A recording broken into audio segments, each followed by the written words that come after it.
Hello students, अभी हम motion chapter के एक्सरसाइज को डिस्कस करेंगे। First question is an object has moved through a distance, can it have zero displacement. तो सबसे पहले हम ये देखेंगे डिस्टेंस और डिस्प्लेसमेंट क्या होते हैं, हमें ये पता होना चाहिए। तो डिस्टेंस होती है जब भी कोई चीज़ कहीं चलिए, सपोज़ ये कोई ऑब्जेक्ट है जो इतना चला है लेकिन वो वापस यहाँ आ गया, तो डिस्टेंस अगर ये 10 मीटर थी और ये 5 मीटर थी तो इसकी डिस्टेंस कितनी कवर करे, इसे 15 मीटर। बट इसका डिस्प्लेसमेंट कितना है, वो यहाँ से यहाँ है, सपोज़ इतनी दूरी पर आया है तो इसका डिस्प्लेसमेंट है 5। तो डिस्टेंस और डिस्प्लेसमेंट में सिर्फ यही फ़र्क है कि डिस्टेंस टोटल डिस्टेंस कवर्ड होता है, displacement total distance from the starting point.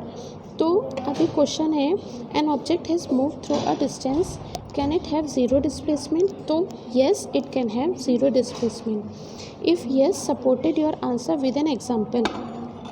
तो एग्जाम्पल के लिए हम कोई सा भी इसका एक देखो इसमें लिखा है student goes to school from his home and then returns back to his home, here he covered a finite distance. तो ये इसका एग्जाम्पल हो गया। सेकेंड है a farmer moves along the boundary of a square field of side 10 metre in 40 seconds. What will be the magnitude of displacement of the farmer at the end of 2 minutes 20 seconds। तो यहाँ पे ये diagram को अगर हम देखें तो कह रहे हैं कि ये जो पूरी डिस्टेंस है ए बी सी डी, इतनी डिस्टेंस ए से बी के बीच की डिस्टेंस 10 मीटर है, ए से बी की डिस्टेंस 10 मीटर, बी से सी की डिस्टेंस 10 मीटर, सी से डी और डी से ए, चारों डिस्टेंस 10 मीटर है। तो उसे 40 10 ये देखो 40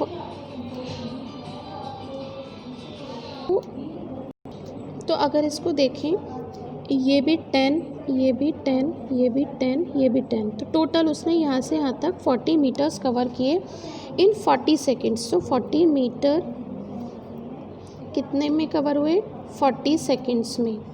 तो आप वापस आ जाते हैं यहीं पर।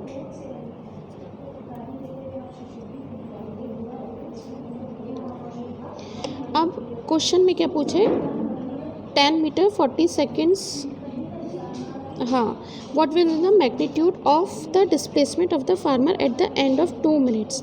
तो 2 minutes 20 सेकेंड, तो 2 minutes 20 सेकेंड को हम कन्वर्ट कर लेंगे सेकेंड्स में, तो 2 minutes में 120 सेकेंड्स होते हैं, टोटल हो गए 140 सेकेंड्स में वो कितना चलेगा। तो 40, अब वापस से हम यहीं पर आ जाते हैं। एक राउंड लगाया 40 सेकेंड्स हो गए पूरे, दूसरा राउंड लगाया 80 हो गए, तीसरा राउंड लगाया 120 हो गए। अब चौथा बचा 140 में से 120 अगर हम माइनस करते हैं तो बचा 20 सेकेंड्स में वो कहाँ से कहाँ तक जाएगा, यहाँ तक जाएगा। अब हमें ये डिस्टेंस देखनी है, तो इसके लिए हम पाइथागोरस थ्योरम अगर लगाते हैं तो कैसे निकलेगा, देखो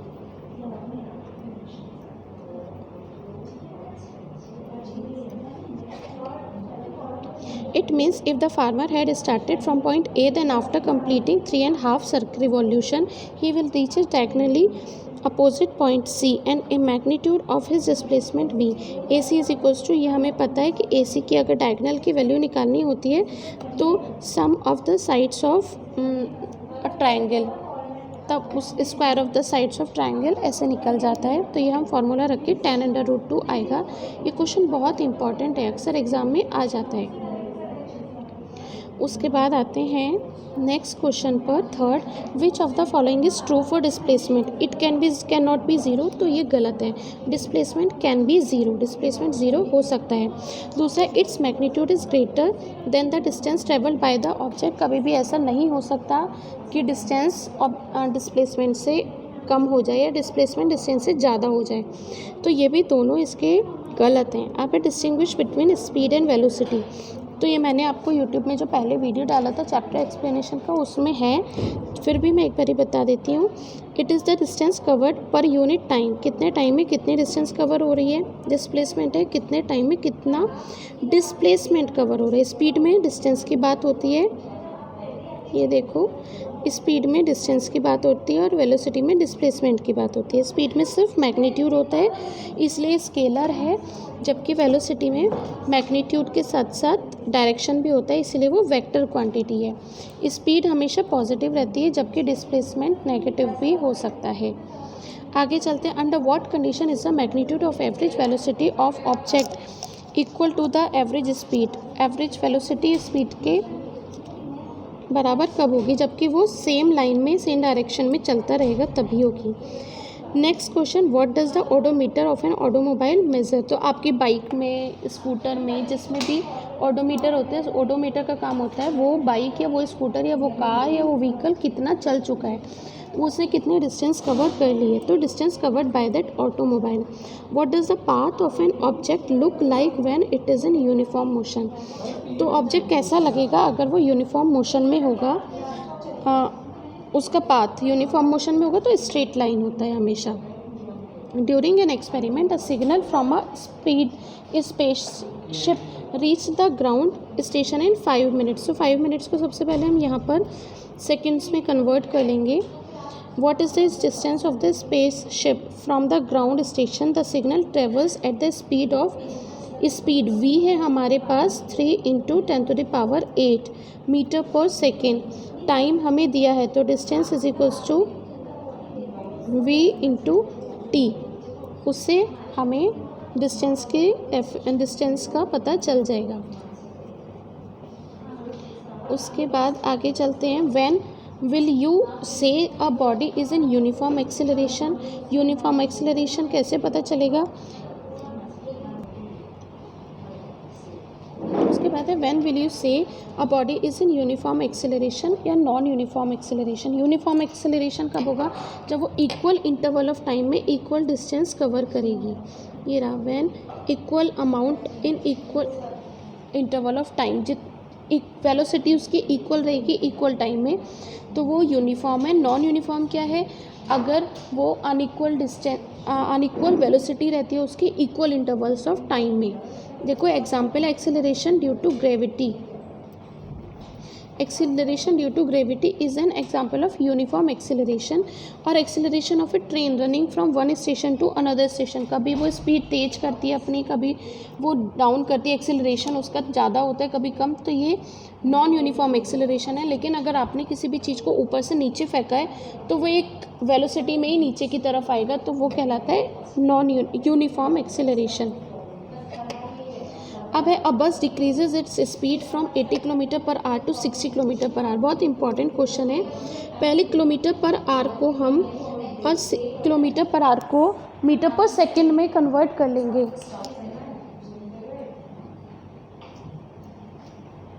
तो इसके लिए क्या करेंगे, 80, ये देखो 80 × किलोमीटर 1000 डिवाइडेड बाय 60 × 60। तो हम इसको ऐसे ना लिखने की बजाय हम इसको कैसे कर लेते हैं, ये देखो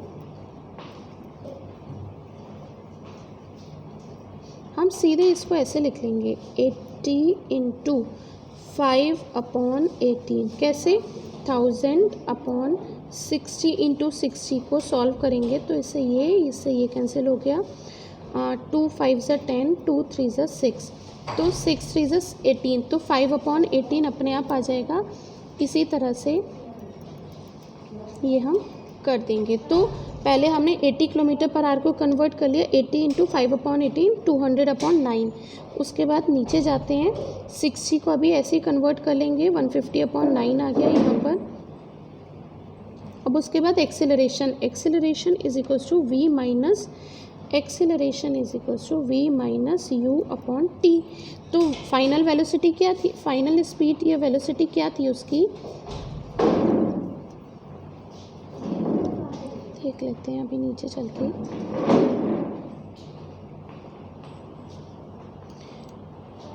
एक बस की स्पीड कम हुई है, 80 से 60 पर आ गई, तो u है उसका 60 और v है उसका 80, 60 v है उसका 60 क्योंकि फाइनल स्पीड है, और u है 80।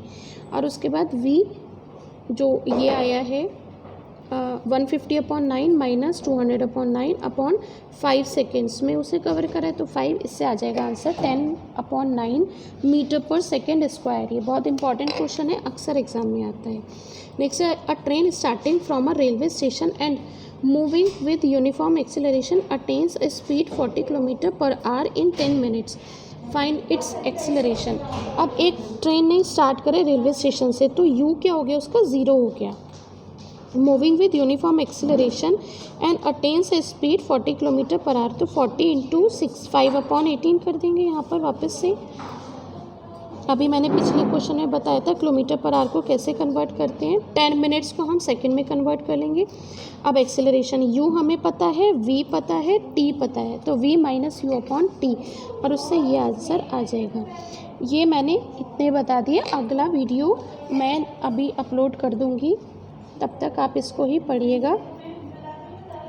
Okay students.